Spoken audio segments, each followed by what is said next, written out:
Töyhtötiainen on paikallislintu ja sen vuoksi tottunut selviämään kovistakin talvista. Töyhtötiaisella on monenlaisia keinoja talven selättämiseksi. Tunnettua on, että se liittyy tiettyjen metsässä talvehtivien pikkulintujen sekaparveen. Täällä eteläisessä Suomessa sekaparveen tavallisesti kuuluvat hömötiaiset, kuusitiaiset, talitiaiset, sinitiaiset ja puukiipijät. Käpytikkakin on tavallinen sekaparven tuntumassa viihtyvä laji. Myös hippiäiset ovat usein mukana. Tästä metsäisestä sekaparvesta seuraa jäsenilleen etua, kun todennäköisyys saalistajien havaitsemiseen moninkertaistuu. Lisäksi tiedetään, että töyhtötiainen varastoi kätköihinsä ruokaa talven varalle.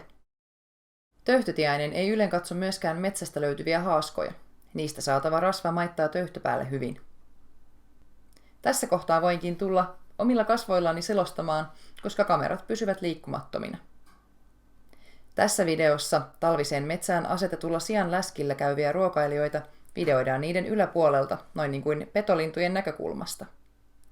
Tuosta hömö, kuusi, töyhtö, sini- ja talitiaisten sekä puukiipiän, hippiäisen ja käpytikan sekaparvesta töyhtötiainen oli selvästi ahkerin talilla kävijä. Tänä vuonna tämän sekaparven hippiäiset tosin taisivat menehtyä jo alkutalven pitkään pakkasjaksoon. Vaikka taliruokinta sijaitsi pienehkön avaran alueen keskellä, oksistojen siimeksessä viihtyvä ja aukeita paikkoja kammaava töyhtötiainen oli siitä huolimatta kävijöiden ykkönen.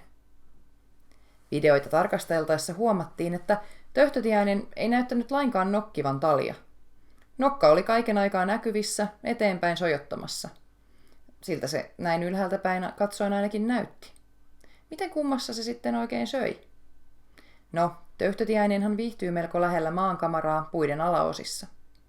Näin ollen talviaikaan suurin vaara uhkaa ylhäältä päin. Nimittäin varpuspöllö ja varpushaukka. Juuri muita saalistajia ei talvisella töyhtötiaisella päiväsaikaan ole. Nokan katoamattomuus asiaan kun kiinnittää huomiota, havahtuu myös siihen, että töyhtötiaisella näyttää olevan silmät selässäänkin. Miksiköhän näin? Kun asiaa pohtii, niin varmaankin kyse on pedoilta suojautumisessa. Kun petojen ruokapöydän lajimäärä on talviaikaan merkittävästi pienempi, lienee töyhtötiaiselle kehittynyt historiansa aikana nuo ominaisuudet. Talvisin töyhtötiaisen uhkana ovat lähinnä nuo aiemmin mainitut varpuspöllöt sekä talvehtivat varpushaukat. Kun miettii noiden petojen saalistustrategioita, niin tuosta nokan katoamattomuudesta ja silmistä selässä saattaa olla iso hyöty. Nokan katoamattomuus syödessä selittyy sillä, että ylhäältä päin katsottaessa töyhtö korvaa nokan linnun kumartuessa nokkimaan ruokaansa. Varpuspöllön ja varpushaukan saalistustrategiaan kuuluu nököttää paikoillaan ja tarkkailla saaliseläimiään. Tarkoitus on iskeä, kun niiden huomio on muualla, esimerkiksi juuri ruokailussa. Ruokailu onkin ehdottomasti talvipäivän lyhyen valoisan ajan tärkein ja oikeastaan ainoa askare. Töyhtötiainen näyttää olevan alati tarkkana ja pakovalmiina. Nokka, ainakin näennäisesti, sojottaa pakovalmiina eteenpäin ja silmäkuviot niskassa näyttävät tarkkailevan selustaa. Lisäksi töyhtötiainen on alituisessa pienessä liikkeessä, mikä aiheuttaa sen, että petojen on vaikea kohdistaa iskujaan. Pedot päätyvät mieluummin yrittämään vähemmän tarkkaavaisen saaliin nappaamista. Talitiainen onkin esimerkiksi varpuspöllöjen talvisin saalistamista linnuista tavallisin. Tässä tuoretta kuvaa tuoreesta ruuasta. Töyhtötiainen ei juurikaan ole edustettuna noissa tilastoissa. Epäonnistuneet iskut syövät petojenkin energiaa, sellaisia siis tulee välttää. Pedoilla ovat talvisin voimassa samat selviytymisen haasteet kuin saalistamillaan lajeillakin. Energiaa ei tule hukata. Metsämyyrä on kuitenkin varpuspöllön pääravintoa. Runsaslumisimpina talvina, kuten nyt, metsämyyrät ovat paremmassa turvassa kuin vähälumisempina talvina. Sen vuoksi saalislintuihin kohdistuu enemmän painetta. Tämäkään videolla näyttäytyvä metsämyyrä ei kovin pitkiä aikoja viipynyt poissa turvallisista lumitunneleistaan. Tuon sekaparven lisäksi tällä metsäisellä taliruokinnalla kävi aterioimassa muitakin metsän lajeja. Tavallisena vieraana kävi närhipariskunta, useimmiten aamuhämärissä. Yhtenä yönä tässä läskiravintolassa kävi vieras, joka ei tyytynyt vain nauttimaan ravintolan antimista paikan päällä. Nimittäin Näätä, joka myöskin tunnetaan ravinnon varastoijana, päätti viedä jakeluannoksista toisen kokonaan omiin varastoihinsa. Näätä on yökulkija, joten siitä ei uhkaa muille ruokavieraille ole.